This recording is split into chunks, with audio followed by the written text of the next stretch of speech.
வணக்கம். புதுச்சேரி நெல்லித்தோப்பு தொகுதி சட்டமன்ற உறுப்பினர் ரிச்சர்ட்ஸ் ஜான்குமார் பிறந்தநாளை முன்னிட்டு அருள்மிகு மணக்குள விநாயகர் கோவிலில் தங்கத்தேர் இழுத்து சிறப்பு வழிபாடு நடத்தப்பட்டது. புதுச்சேரி நெல்லித்தோப்பு தொகுதி சட்டமன்ற உறுப்பினர் விவ்லின் ரிச்சர்ட்ஸ் ஜான்குமார் பிறந்தநாளை முன்னிட்டு தொகுதி முழுவதும் பல்வேறு நலத்திட்ட உதவிகள் வழங்கி கொண்டாடப்பட்டது. இதன் ஒரு பகுதியாக காமராஜ் நகர் பாஜக பிரமுகர் சந்துரு மற்றும் பத்மா சந்துரு ஏற்பாட்டின் பேரில் புதுச்சேரி அருள்மிகு மணக்குள விநாயகர் கோவிலில் தங்கத்தேர் இழுத்து கொண்டாடப்பட்டது. இதில் காமராஜ் நகர் தொகுதி சட்டமன்ற உறுப்பினர் ஜான்குமார் மற்றும் பாஜக பிரமுகர் விவ்லின் ரீகன் மற்றும் சிறப்பு அழைப்பாளர் விஜய் JBR கிரிக்கெட் கிளப் நிர்வாகிகள், இளைஞர்கள், நெல்லித்தோப்பு மற்றும் காமராஜ் நகர் சட்டமன்ற தொகுதி முக்கிய பிரமுகர்கள் என அனைவரும் திரளாக கலந்து கொண்டனர். விஷவாயு தாக்கிய பகுதியை ஆய்வு செய்ய சூரத் நகரிலிருந்து நிபுணர்கள் வர உள்ளதாக கவர்னர் CP ராதாகிருஷ்ணன் தெரிவித்துள்ளார். புதுச்சேரியில் பழமை மாறாமல் கட்டப்பட்டுள்ள வஉசி பள்ளி, கல்வி காலேஜ், கடற்கரை சாலையில் உள்ள மேரி மற்றும் பழைய சாராய ஆலை எடுத்துவிட்டு கட்டப்பட்டுள்ள கலாச்சார மையம் உட்பட பல்வேறு இடங்களில் கவர்னர் CP ராதாகிருஷ்ணன் நேரில் சென்று ஆய்வு செய்தார். தொடர்ந்து செய்தியாளர்களிடம் பேசிய அவர், புதுச்சேரி எழில்மிக்க நகரமாக மாற்ற அனைத்து நடவடிக்கைகளும் எடுக்கப்படும் என்றும், புதுச்சேரி புதிய எழுச்சியை நோக்கி என்பதுதான் எங்கள் இலக்கு என தெரிவித்தார். விஷவாயு தாக்கிய பகுதியை ஆய்வு செய்ய சூரத்திலிருந்து நிபுணர்கள் வர உள்ளதாகவும், பல்வேறு இடங்களில் தேங்கியுள்ள கழிவுகளை உறிஞ்சி எடுப்பதற்காக நவீன இயந்திரங்களை வரவழைக்க முடிவு செய்யப்பட்டுள்ளதாக கூறினார். மேலும் பாதாள சாக்கடை திட்டத்தில் ஊழல் என கூறும் எதிர்க்கட்சிகள் ஆதாரம் அளித்தால் நடவடிக்கை எடுக்கப்படும் என்றார். நெல்லித்தோப்பு தொகுதி பாஜக சட்டமன்ற உறுப்பினர் ரிச்சர்ட்ஸ் ஜான்குமார் மீது அவதூறு பரப்பும் வகையில் போஸ்டர் ஒட்டிய மனித உரிமைகள் அமைப்பு முருகானந்தம் மீது நடவடிக்கை எடுக்க கோரி நெல்லித்தோப்பு பாஜகவினர் காவல் நிலையத்தில் புகார் அளித்துள்ள சம்பவம் பரபரப்பை ஏற்படுத்தியுள்ளது. புதுச்சேரி நெல்லித்தோப்பு தொகுதிக்குட்பட்ட லெனின் வீதியில் பாதாள சாக்கடை திட்டம் மற்றும் சாலை அமைக்கும் பணி தொகுதி MLA ரிச்சர்ட்ஸ் ஜான்குமாரின் சீரிய முயற்சியால் முடியும் தருவாயில் உள்ளது. இந்த நிலையில் லெனின் வீதியை சேர்ந்த மனித உரிமை அமைப்பு முருகானந்தம் என்பவர் தொகுதி MLA மற்றும் பொதுப்பணித்துறை அதிகாரிகள் மீது அவதூறு பரப்பும் வகையில் தன்னிச்சையாக போஸ்டர் ஒட்டி உள்ளார். இதற்கு பல்வேறு தரப்பினரும் கண்டனம் தெரிவித்துள்ளனர். இதனிடையே முருகானந்தம் மீது நடவடிக்கை எடுக்க கோரி நெல்லித்தோப்பு தொகுதி பாஜக தலைவர் உமாபதி, துணைத் தலைவர் சண்முகம், மூத்த தலைவர் இளங்கோவன், விவசாய அணி பொதுச் செயலாளர் சௌரிராஜன், தொகுதி செயலாளர் ரமேஷ் ஆகியோர் காவல் நிலையத்தில் புகார் அளித்துள்ளனர். புதுச்சேரி மாநிலத்தில் வீடுகளுக்கான மின் கட்டணம் மட்டும் மீண்டும் உயர்த்தப்படுகிறது. வர்த்தக நிறுவனங்கள், தொழிற்சாலைகளுக்கு பழைய மின் கட்டணமே தொடரும் என அறிவிக்கப்பட்டுள்ளது.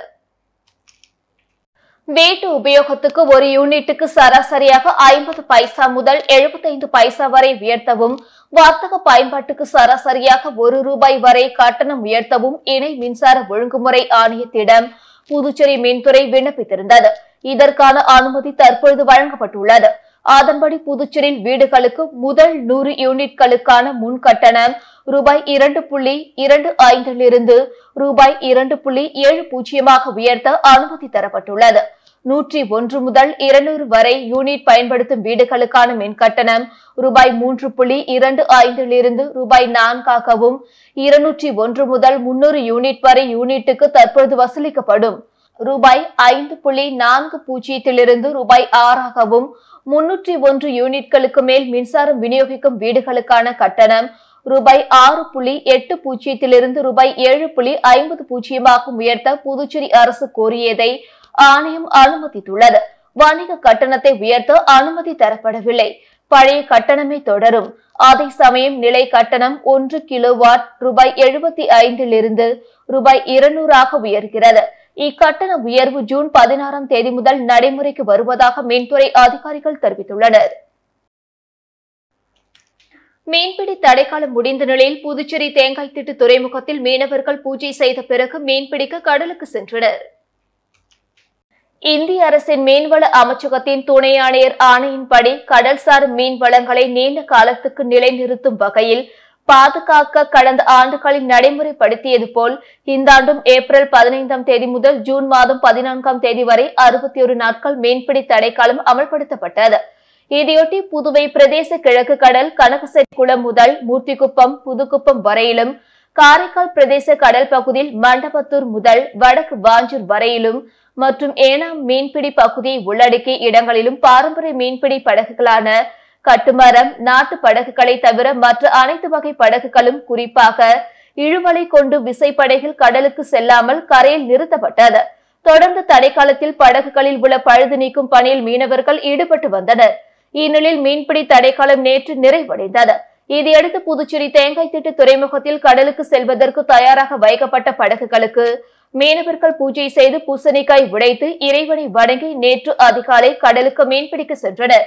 மேலும் மீனவர்கள் படகு மூலம் கடலுக்கு சென்றதால் தேங்காய்த்திட்டு துறைமுகம் வெறிச்சோடி காணப்பட்டது.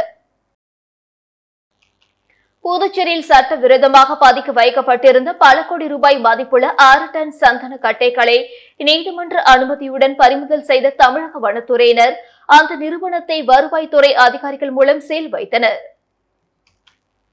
கேரளாவில் இருந்து சேலம் வழியாக தமிழகம் மற்றும் பிற மாநிலங்களுக்கு சந்தன கட்டைகள் கடத்தப்படுவதாக வந்த தகவலை அடுத்து சேலத்தில் வனத்துறை அதிகாரிகள் கடந்த 3ஆம் தேதி வாகன சோதனையில் ஈடுபட்டனர். அப்பொழுது அவ்வழியாக வந்த ஒரு கண்டெய்னர் லாரி நிறுத்தி சோதனை செய்தபோது அதில் சந்தன கட்டைகள் கடத்தி வருவது தெரிய வந்தது. இதையடுத்து 1.50 டன் எடையுள்ள ரூபாய் 3 கோடி மதிப்பிலான சந்தன கட்டைகளை வனத்துறை அதிகாரிகள் பறிமுதல் செய்தனர். மேலும் இது தொடர்பாக கேரள மாநிலத்தை சேர்ந்த 6 பேர் கைது செய்யப்பட்டனர். அவர்களிடம் நடத்திய விசாரணையில் புதுச்சேரி வில்லியனூர் அருகே உளவாய்க்கால் பகுதியில் இயங்கி வரும் வாசனை திரவியங்கள் தயாரிக்கும் நிறுவனத்துக்கு சந்தன கட்டைகள் கடத்தி கொண்டு செல்ல இருந்தது தெரிய வந்தது. இதையடுத்து சேலம் உதவி வன பாதுகாவலர் செல்வகுமார் தலைமையில் 10க்கும் மேற்பட்டோர் நேற்று சம்பந்தப்பட்ட புதுச்சேரி வில்லியனூர் அருகே உளவாய்க்கால் கிராமத்தில் உள்ள அந்த வாசனை திரவியம் தயாரிக்கும் நிறுவனத்தில் சோதனை மேற்கொண்டனர். அப்பொழுது அங்கு சட்டவிரோதமாக 156 பைகளில் சந்தன கட்டைகள், 53 பைகளில் சந்தன துகள்கள் பதுக்கி வைக்கப்பட்டிருந்தது தெரிய வந்தது. ஆனால் அதற்குண்டான உரிய ஆவணங்கள் இல்லை. இதன் பின்னர் அந்த நிறுவனத்தை தங்களது கட்டுப்பாட்டில் வனத்துறை அதிகாரிகள் கொண்டு வந்தனர். இதைத் தொடர்ந்து 2வது நாளாக அங்கு தமிழக வனத்துறையினர் சோதனை நடத்தினர். இதில் பதுக்கி வைக்கப்பட்ட சந்தன துகள்கள் கட்டைகள் 6 டன் எடை கொண்டது என கணக்கிடப்பட்டது. இதையடுத்து சட்டவிரோதமாக பதுக்கி வைக்கப்பட்டிருந்த பல கோடி ரூபாய் மதிப்புள்ள சந்தன துகள்கள் கட்டைகளை நீதிமன்றத்தின் அனுமதி பெற்று பறிமுதல் செய்து அவற்றை சேலம் கொண்டு சென்றனர். மேலும் சம்பந்தப்பட்ட அந்த நிறுவனத்திற்கு வருவாய்த்துறை அதிகாரிகள் முன்னிலையில் சீல் வைக்கப்பட்டது. முழுமையான விசாரணைக்கு பிறகு பதுக்கி வைக்கப்பட்ட சந்தன கட்டைகளின் மதிப்பு என்ன, யார் யார் சம்பந்தப்பட்டுள்ளனர் என்பது தெரிய வரும் என்று வனத்துறை அதிகாரிகள் தரப்பில் தெரிவித்தனர். காரைக்காலில் குடிநீர் குழாயில் தனியார் கட்டிடத்தின் செப்டிக் டேங்க் குழாயை இணைத்த சம்பவம் அதிர்ச்சியை ஏற்படுத்தியுள்ளது. காரைக்கால் மாவட்டம் பாரதிய சாலை குடியிருப்பு பகுதியில் கடந்த 1 மாதமாக குடிநீர் அசுத்தமாகவும் துர்நாற்றத்துடன் வருவதாக பொதுமக்கள் தொடர்ந்து நகராட்சி அதிகாரிகளிடம் புகார் தெரிவித்து வந்தனர். குடிநீரில் கழிவு மற்றும் மலம் கலந்த நீர் வந்ததால் சிலருக்கு வாந்தி, வயிற்றுப்போக்கும் ஏற்பட்டது. இதனையடுத்து பொதுப்பணித்துறை அதிகாரிகள் பல்வேறு இடங்களில் ஆய்வுப் பணி மேற்கொண்டனர். குறிப்பாக கழிவுநீர் கலக்கப்பட்டு குடிநீர் விநியோகிக்கப்படும் பாரதிய சாலை பகுதியில் 3க்கும் மேற்பட்ட பல்வேறு இடங்களில் பூமிக்கடியில் செல்லும் பைப் லைன்களை குழி தோண்டி ஆய்வு செய்தபோது நகராட்சி திருமண மண்டபம் அருகே உள்ள தனியார் அடுக்குமாடி குடியிருப்பில் இருந்து வெளியேறும் செப்டிக் டேங்க் பைப் லைன் குடிநீர் குழாயுடன் இணைக்கப்பட்டிருப்பது கண்டு அதிர்ச்சி அடைந்தனர். விசாரணையில் கடந்த மாதம் பைப்லைன் வேலை நடைபெற்று உள்ளதும் அப்பொழுது தவறுதலாக குடிநீர் பைப்லைனில் செப்டிக் டேங்க் கழிவுநீர் பைப் இணைக்கப்பட்டிருப்பதும் தெரிய வந்தது. உடனடியாக செப்டிக் டேங்க் லைனை துண்டித்த அதிகாரிகள் குடிநீர் குழாயை சீரமைத்தனர். மேலும் இது குறித்து கட்டிட உரிமையாளர்களிடம் பொதுப்பணித்துறை அதிகாரிகள் விசாரணை மேற்கொண்டு வருகின்றனர். புதுச்சேரியில் விஷவாயுவால் பாதிக்கப்பட்ட பகுதியை ஆய்வு செய்த கவர்னர் ராதாகிருஷ்ணன் தவறு செய்த அதிகாரிகள் மீது கடுமையான நடவடிக்கை எடுக்கப்படும் என்று உறுதியளித்தார். புதுச்சேரியில் விஷவாயு தாக்கி 3 பேர் உயிரிழந்த பகுதியில் கவர்னர் ராதாகிருஷ்ணன் ஆய்வு செய்தார். மேலும் உயிரிழந்த குடும்பத்தினருக்கும் பாதிக்கப்பட்ட மக்களுக்கும் ஆறுதல் தெரிவித்தார். தொடர்ந்து செய்தியாளர்களிடம் பேசிய அவர், பாதுகாப்பு குறைபாடுகள் காரணமாகவே விஷவாயு பரவி 3 பேர் உயிரிழந்திருக்கிறார்கள். இதற்கு காரணமான அதிகாரிகள் மீது கடுமையான நடவடிக்கை எடுக்கப்படும் என்றார். சுத்திகரிப்பு நிலையத்தில் வீடு கழிவுகள் மட்டுமின்றி தொழிற்சாலை கழிவுகள் கலக்கப்பட்டு இருந்தால் சம்பந்தப்பட்ட தொழிற்சாலை மீது நடவடிக்கை எடுக்கப்படும் என்று கவர்னர் தேவைப்பட்டால் வெளிமாநிலத்திலிருந்து நிபுணர் குழுவை வரவழைத்து இந்த பகுதி முழுவதும் ஆய்வு செய்யப்படும் என்று தெரிவித்தார். மேலும் புதுச்சேரி முழுவதும் உள்ள சுத்திகரிப்பு மையங்களை ஆய்வு செய்து பாதுகாப்பு குறைபாடுகள் இருந்தால் அவை உடனுக்குடன் சரி செய்யப்படும் என்றும் பொதுமக்கள் அச்சப்பட வேண்டாம் என கேட்டுக் கொண்டார். காரைக்கால் துறைமுகத்திலிருந்து மீன்பிடிக்க சென்ற படகு பாறையில் மோதியதில் கடலில் மூழ்க இருந்த மீனவர்களை சக மீனவர்கள் காப்பாற்றினர். காரைக்காலில் மீன்பிடி தடைக்காலம் முடிந்ததை அடுத்து இன்று மீன்பிடிக்க கடலுக்கு மீனவர்கள் சென்றனர். இதில் காரைக்கால் மேடு பகுதியை சேர்ந்த சித்திரவேல் என்பவருக்கு சொந்தமான படகில் 10க்கும் மேற்பட்ட மீனவர்கள் துறைமுகத்திலிருந்து மீன்பிடிக்க வெளியேறும் போது முகத்துவாரத்தில் இருந்த பாறையில் மோதி விபத்து ஏற்பட்டது. படகு பாறையில் மோதிய வேகத்தில் படகு கொஞ்சம் கொஞ்சமாக மூழ்க தொடங்கியது. இதனால் அதிர்ச்சியடைந்த மீனவர்கள் அலறி அடித்து சமிக்கை செய்ததில் அந்த வழியாக சென்ற மற்ற மீன்பிடி படகுகள் அதனை கண்டு அவர்களை மீட்க தொடங்கினார்கள். கடலில் இருந்து 2க்கும் மேற்பட்ட விசைப்படகுகள் சேதமடைந்த படகை 1 மணி நேரத்துக்கு மேலாக போராடி கயிறு கட்டி கரைக்கு கொண்டு வந்து சேர்த்தனர். இந்த திடீர் விபத்தில் 10 மீனவர்கள் அதிர்ஷ்டவசமாக உயிர் தப்பினர். மேலும் முகத்துவாரத்தை தூர்வார வேண்டுமென மீனவர்கள் கோரிக்கை விடுத்துள்ளனர். நாடு முழுவதும் பயணம் செய்து இணையவழி குற்றம் தொடர்பாக விழிப்புணர்வு ஏற்படுத்தி வரும் இளைஞர் ஆதிதிராவிட நலத்துறை இயக்குநர் இளங்கோவன் முன்னிலையில் முதல்வர் ரங்கசாமி சந்தித்து வாழ்த்து பெற்றார். கோயம்புத்தூரை சேர்ந்த கார்த்தி சுப்பிரமணியன் என்ற இளைஞர் இணையவழி குற்றங்கள் தொடர்பாக விழிப்புணர்வு ஏற்படுத்தும் வகையில் நாடு முழுவதும் பயணம் மேற்கொண்டு பல்வேறு பகுதிகளில் மகளிர் மற்றும் மாணவிகளை சந்தித்து உரையாடி வருகிறார். அந்த வகையில் புதுச்சேரி வந்த அவர் முருங்கப்பக்கத்தில் உள்ள அரசு கேட்டரிங் கல்லூரியில் நடைபெற்ற நிகழ்ச்சியில் பங்கேற்று மாணவிகள் மற்றும் பெண்களிடையே சைபர் கிரைம் குற்றங்கள் குறித்தும் அதன் எதிர்வினைகள் மற்றும் தற்காத்துக் கொள்வது தொடர்பாக உரையாடினார். இந்த நிகழ்ச்சியில் சிறப்பு விருந்தினர்களாக ஆதிதிராவிட நலத்துறை இயக்குநர் இளங்கோவன், மகளிர் மற்றும் குழந்தைகள் மேம்பாட்டுத்துறை இயக்குநர் முத்துமீனா, ஆதிதிராவிட நலத்துறை நோடல் அதிகாரி ஷபி கரம்சரி உட்பட பலர் கலந்து கொண்டனர். அதனைத் தொடர்ந்து ஆதிதிராவிட நலத்துறை இயக்குநர் இளங்கோவன் முன்னிலையில் சட்டப்பேரவையில் முதல்வர் ரங்கசாமி மற்றும் சபாநாயகர் செல்வம் ஆகியோரை சந்தித்து கார்த்திக் சுப்பிரமணியன் வாழ்த்து பெற்றார். எலக்ட்ரிசிட்டி பில் கட்டுவதற்கு இன்றைய கடைசி தேதி. கட்ட தவறினால் மின் இணைப்பு துண்டிக்கப்படும். பணம் கட்டுவதற்கு லிங்கை கிளிக் செய்யவும் என்று வந்த குறுஞ்செய்தியை நம்பி பணத்தை இழந்துள்ளார். புதுச்சேரி ரெட்டியார்பாளையம் லம்பட் சரவணன் நகரை சேர்ந்த பெருமாள் என்பவருக்கு ஒரு குறுஞ்செய்தி வந்துள்ளது. அந்த குறுஞ்செய்தியில் எலக்ட்ரிசிட்டி பில் கட்டுவதற்கு இன்றைய கடைசி நாள். கட்ட தவறினால் மின் இணைப்பு துண்டிக்கப்படும். மேலும் பணம் கட்டுவதற்கு கீழே உள்ள லிங்கை கிளிக் செய்யவும் என்று குறுஞ்செய்தி வந்துள்ளது. அந்த குறுஞ்செய்தி உண்மை என்று நம்பி பணம் கட்டுவதற்கு அதிலிருந்த லிங்கை கிளிக் செய்துள்ளார். பின்னர் அவருடைய account number, credit card number மற்றும் OTP அனுப்பியுள்ளார். சிறிது நேரத்தில் அவருடைய வங்கி கணக்கிலிருந்து ரூபாய் 30,000 எடுத்துள்ளதாக குறுஞ்செய்தி வந்ததை கண்டு அதிர்ச்சி அடைந்துள்ளார். பின்னர் இணையவழி மோசடிக்காரர்கள் அவர் பணத்தை திருடியதை உணர்ந்து புதுச்சேரி இணையவழி குற்றப்பிரிவு காவல் நிலையத்தில் புகார் அளித்துள்ளார். புகாரின் பேரில் விசாரணை நடைபெற்று வருகின்றது.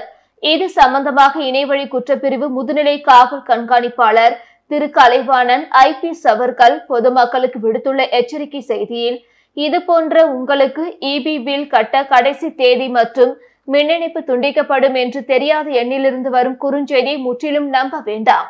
இது இணையவழி மோசடிக்காரர்களின் பணம் பறிப்பதற்கான முயற்சி. மேலும் இதே போன்று கடந்த 1 வாரங்களில் 10க்கும் மேற்பட்ட புகார்கள் பெறப்பட்டு விசாரித்து வருகின்றோம். ஆகையால் குறுஞ்செய்தியோ அல்லது இணையதளங்களில் வரும் விளம்பரங்களை அதன் உண்மை தன்மையை அறியாமல் பணத்தை அனுப்ப வேண்டாம் என்று பொதுமக்களுக்கு எச்சரிக்கை விடுத்துள்ளார். புதுச்சேரி அருகே 3 வீடுகளில் கொள்ளையடித்துவிட்டு மூதாட்டியிடம் தங்க சங்கிலி பறித்து சென்ற மர்ம நபரை போலீசார் தேடி வருகின்றனர். புதுச்சேரி அருகே ஆப்ரம்பட்டு கிராமம் உள்ளது. இங்கு 300க்கும் மேற்பட்ட குடும்பங்கள் வசித்து வருகின்றனர். இந்த நிலையில் நேற்று முன்தினம் இரவு யாரும் இல்லாத 3க்கும் மேற்பட்ட வீடுகளில் புகுந்த மர்ம நபர் அங்கிருந்த பொருட்கள் மற்றும் பணத்தை திருடி சென்றார். மேலும் அதே பகுதியில் வெளியே படுத்திருந்த மூதாட்டி கழுத்தில் இருந்த சுமார் 3 சவரன் தங்கச் சங்கிலி பறித்துக் கொண்டு தப்பி ஓடினார். இது தொடர்பாக கோட்டக்குப்பம் போலீசார் வழக்கு பதிவு செய்து விசாரணை மேற்கொண்டு வருகின்றனர். காரைக்காலில் அரசு பள்ளி மாணவர்களுக்கு வழங்கப்படும் உணவினை அமைச்சர் திருமுருகன் சாப்பிட்டு தரமான உணவு வழங்கப்படுகிறதா என்று ஆய்வு செய்தார். புதுச்சேரி மாநிலம் காரைக்கால் மாவட்டத்தில் உள்ள அன்னை தெரேசா அரசு பெண்கள் மேல்நிலைப் பள்ளியில் புதுச்சேரி அமைச்சர் திருமுருகன் இன்று மாணவர்களுக்கு இலவச புத்தகங்கள் வழங்கினார். அப்போது அமைச்சர் திருமுருகன் மாணவர்களுக்கு வழங்கப்படும் மதிய உணவு தரமாக வழங்கப்படுகிறதா என்று சாப்பிட்டு பார்த்து ஆய்வு செய்தார். மேலும் பள்ளி மாணவர்களிடம் உணவின் தரத்தை அமைச்சர் திருமுருகன் கேட்டறிந்தார். இதனை அடுத்து பள்ளி மாணவர்களுக்கு தரமான உணவு வழங்க வேண்டும் என்று பள்ளி கல்வித்துறை அதிகாரிகளுக்கு அமைச்சர் உத்தரவிட்டார். மேலும் வருகின்ற காலத்தில் மாணவர்களுக்கு பிடித்த உணவுகளை வழங்க நடவடிக்கை எடுக்கப்படும் என்று மாணவர்களுக்கு உறுதியளித்தார். ஏம்பலம் பகுதியில் உலக முதியோர் வன்கொடுமை விழிப்புணர்வு தினம் சபாநாயகர் ஏம்பலம் செல்வம் தலைமையில் கொண்டாடப்பட்டது. உலக முதியோர் வன்கொடுமை விழிப்புணர்வு தினம் ஒவ்வொரு ஆண்டும் ஜூன் 15ஆம் தேதி கொண்டாடப்படுகிறது. இதனையொட்டி ஹெல்பேஜ் இந்தியாவும் புதுச்சேரி முதியோர் நல இயக்கமும் இணைந்து ஏம்பலம் கிராமத்தில் உள்ள மறைமலை அடிகள் அரசு பள்ளி மைதானத்தில் முதியோர் சுய உதவி குழுக்களின் உறுப்பினர்கள் அனைவரும் சேர்ந்து விழாவை சிறப்பாக கொண்டாடினர். இவ்விழாவிற்கு புதுச்சேரி மாநில சட்டப்பேரவை தலைவர் ஏம்பலம் செல்வம், சட்டமன்ற உறுப்பினர் லட்சுமிகாந்தன் ஆகியோர் சிறப்பு விருந்தினராக பங்கேற்று சிறப்புரையாற்றினர். மேலும் விழாவில் சமூக நல துணை இயக்குநர் ஆறுமுகம், தமிழகம் மற்றும் புதுச்சேரி தலைவர் எட்வின் பாபு ஆகியோர் இவ்விழாவில் கலந்து கொண்டு சிறப்பித்தனர். மேலும் முதியோர் குழுக்களின் சார்பாக தனலட்சுமி சிறப்பு விருந்தினர்களுக்கு வரவேற்பு அளித்தார். மேலும் ராமதாஸ் மற்றும் சதாசிவம் ஆகியோர் முதியோர்களின் செயல்பாடுகள் பற்றி இக்கூட்டத்தில் எடுத்துக் கூறினார்கள். 2015 முதல் முதியோர் இயக்கத்திற்காக தொண்டாற்றிய பணியாளர்கள் அனைவருக்கும் நினைவு பரிசு வழங்கி சிறப்பித்தனர். துறை இயக்குநர் வேணுகோபால், ராமலிங்கம் ஆகியோர் முதியோர்களுக்கான வன்கொடுமை பற்றி சிறப்புரையாற்றினர். எல்பிஜி இந்தியா செயல்பாடுகள் பற்றி கேட்பின் பாபு பேசினார். மேலும் தயாநிதி, சத்யபாபு ஆகியோர் விழாவினை தொகுத்து வழங்கினர். காரைக்கால் மாவட்ட மீனவர்கள் மீன்பிடி தடைக்காலம் முடிந்த பின்பு கடலுக்கு மீன்பிடிக்க 500க்கும் மேற்பட்ட படகில் கடலுக்கு சென்றனர். புதுச்சேரி மாநிலம் காரைக்கால் மாவட்டத்தில் மீன்பிடி தடைக்காலம் ஏப்ரல் 15ஆம் தேதி முதல் இன்று வரை 61 நாட்கள் அமலில் இருந்ததால் காரைக்கால் மீனவர்கள் தங்களது படகுகளை மீன்பிடி துறைமுகத்தில் நிறுத்தி வைத்திருந்தனர். மேலும் தடைக்காலம் இன்று முடிந்ததை தொடர்ந்து காரைக்கால் மீனவர்கள் மகிழ்ச்சியோடு கடலுக்கு மீன்பிடிக்க சென்றனர். முன்னதாக காரைக்கால் துறைமுகத்தில் நிறுத்தி வைக்கப்பட்டிருந்த படகுகளுக்கு மீனவர்கள் பூஜைகள் செய்து துறைமுகத்தில் இருந்து காரைக்கால் மேடு, கிளிஞ்சல் மேடு உள்ளிட்ட 11 மீனவ கிராமத்தை சேர்ந்த 5000க்கும் மேற்பட்ட மீனவர்கள் 500க்கும் மேற்பட்ட விசைப்படகில் மீன்பிடிக்க சென்றனர். புதுச்சேரி வண்ண அருவி ஓவிய கலைக்கூடத்தில் நடைபெற்ற ஓவியர் ரவியின் தனிநபர் ஓவிய கண்காட்சியினை எதிர்க்கட்சித் தலைவர் சிவா தொடங்கி வைத்தார். புதுச்சேரி ஓவியர் ரவியின் தனிநபர் ஓவிய கண்காட்சியின் துவக்க விழா வண்ண அருவி கலைக்கூடத்தில் நடைபெற்றது. ஓவியர் ரவி முன்னிலையில் நடைபெற்ற விழாவில் எதிர்க்கட்சித் தலைவர் சிவா, சட்டமன்ற உறுப்பினர்கள் அனிமல் கென்னடி, செந்தில்குமார் ஆகியோர் சிறப்பு விருந்தினர்களாக கலந்து கொண்டு ஓவிய கண்காட்சி தொடங்கி வைத்தனர். மேலும் இந்த நிகழ்ச்சியில் ஓவியர்கள் சுகுமாரன், அன்பழகன், கண்ணப்பன் உட்பட பலர் கலந்து கொண்டனர். திருபுவனை அடுத்த களித்திர்த்தால் குப்பம் கிராமத்தை சேர்ந்த சிவகுமார் என்பவர் அடித்து கொலை செய்யப்பட்டதாக அவரது மனைவி திருபுவனை காவல் நிலையத்தில் புகார் அளித்துள்ளார். திருபுவனை களித்திர்த்தால் குப்பம் கிராமத்தை சேர்ந்த துரைசிங்கம் மகன் சிவகுமார் என்பவருக்கு தனலட்சுமி என்ற மனைவியும் 2 மகள்களும் உள்ளனர். மேலும் சிவகுமாரின் உறவினர்களான பரமேஸ்வரி, சாந்தகுமாரி இவர்களின் தூண்டுதலின் பேரில் நெருங்கிய உறவினரான சக்திவேல் சிவகுமாருக்கும் சொத்து கொடுப்பதில் தகராறு செய்து அவ்வப்போது தகராறுகளிலும் ஈடுபட்டு வந்துள்ளார். சக்திவேல் தரப்பினர் தாக்கியதில் சிவகுமார், அவரது மனைவி தனலட்சுமி மற்றும் 2 மகள்கள் பாதிக்கப்பட்டனர். கடந்த சில நாட்களுக்கு முன்பு சக்திவேல் தரப்பினர் சிவகுமார் நடத்தி வந்த மளிகை கடை அடித்து உடைத்து சூறையாடினார். இதுகுறித்து திருபுவனை போலீசார் வழக்கு பதிவு செய்து சக்திவேல், அவரது மாமியார் முத்துலட்சுமி உள்ளிட்ட 6 பேர் மீதும் வழக்கு பதிவு செய்துள்ளது. இந்நிலையில் நேற்று முன்தினம் சக்திவேலுக்கும் சிவகுமாருக்கும் ஏற்பட்ட தகராறில் களித்தீர்த்தால் குப்பம் அருகே உள்ள கல்லாகுளம் பகுதியில் மர்மமான முறையில் கயிற்றால் தூக்கிலிடப்பட்டு தரையில் அமர்ந்தபடி தொங்கிக் கொண்டிருந்தார். அவரை உறவினர்கள் மீட்டு ஸ்ரீ மணக்குள விநாயகர் மருத்துவமனை மருத்துவக் கல்லூரியில் சேர்த்தனர். அங்கு சிவகுமார் சிகிச்சை பலனின்றி இறந்தார். இந்நிலையில் நேற்று திருபுவனை காவல் நிலையத்தை முற்றுகையிட்ட சிவகுமார் மனைவி மற்றும் அவரது உறவினர்கள் சிவகுமாரை சக்திவேல் தரப்பினர் கொலை செய்திருக்கலாம் என சந்தேகத்தின் அடிப்படையில் புகார் அளித்தனர். தன்னுடைய கணவரின் மரணத்திற்கு சக்திவேல், அவரது மாமியார் முத்துலட்சுமி, பரமேஸ்வரி, சாந்தகுமாரி ஆகியோர் காரணம் என புகார் அளித்திருந்தனர். இந்நிலையில் திருபுவனை போலீசார் சந்தேக மரணம் பிரிவில் வழக்கு பதிவு செய்து விசாரணை மேற்கொண்டு வருகின்றனர். இதற்கிடையில் சிவகுமாரின் உடல் பிரேத பரிசோதனை செய்யப்பட்டு உறவினர்களிடம் ஒப்படைக்கப்பட்டது. இன்று சிவகுமாருக்கு இறுதி சடங்கு நடக்கவுள்ள நிலையில் அங்கு போலீசார் குவிக்கப்பட்டுள்ளனர். புதுச்சேரியில் பரோலில் வந்த ஆயுள் தண்டனை கைது ஆந்திராவிற்கு தப்பி ஓடியதாக வந்த தகவலை தொடர்ந்து புதுச்சேரி போலீசார் ஆந்திர மாநிலத்திற்கு விரைந்துள்ளனர். புதுச்சேரி அனிதா நகரை சேர்ந்தவர் பிரபல ரவுடி கருணா கொலை வழக்கில் கைதாகி புதுச்சேரி மத்திய சிறையில் ஆயுள் தண்டனை கைதியாகி இருந்து வருகிறார். இந்த நிலையில் தனது மனைவி உடல்நிலை சரியில்லை என்று காரணம் காட்டி கடந்த 3 நாட்களுக்கு முன்பு பரோலில் கருணா வெளியே வந்தார். இந்த நிலையில் நேற்று மாலை 5 மணிக்கு அவர் மத்திய சிறைக்கு செல்ல வேண்டும். ஆனால் அவர் செல்லவில்லை. இது குறித்து சிறை கண்காணிப்பாளர் பாஸ்கரன் முதலியார்பேட்டை காவல் நிலையத்தில் புகார் தெரிவித்தார். இதன் பேரில் போலீசார் வழக்கு பதிவு செய்து விசாரணை நடத்தினர். மேலும் அவரது வீடு பூட்டப்பட்டு இருப்பதால் குடும்பத்துடன் வெளியூர் தப்பி சென்றார் என்ற கோணத்தில் போலீசார் விசாரணை நடத்தி வருகின்றனர். மேலும் கருணா ஆந்திராவுக்கு தப்பி சென்றுள்ளதாக வந்த தகவலை அடுத்து முதலியார்பேட்டை போலீசார் ஆந்திராவுக்கு விரைந்துள்ளனர் என்பது குறிப்பிடத்தக்கது. இத்துடன் செய்திகள் நிறைவடைந்தன. வணக்கம்.